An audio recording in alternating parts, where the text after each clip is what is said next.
Lord. मेरे मसीह भाई बहनों, यीशु मसीह के नाम में आप सभी मसीह भाई बहनों को सलाम। मेरे मसीह भाई बहनों, यह गीत आप सुनकर अपने झूम उठेंगे।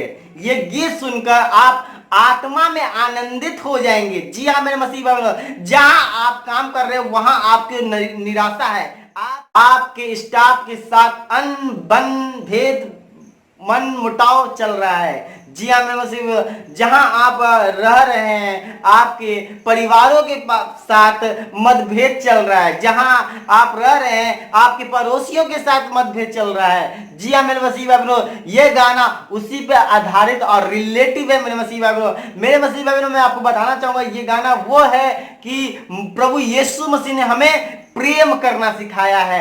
जी हाँ मेरे मसीह बहनों, इस गाना को सुनकर आप खुश हो जाएंगे और आनंदित हो जाएंगे। कृपया करके इस गाने को पूरा सुनेगा, और गाना अच्छा लगता है तो प्लीज हमारा जीसस बुलाता है यूट्यूब चैनल को सब्सक्राइब करना ना भूलेंगे। ये रहा गाना, सुनिए गाना, बजा भैया गाना।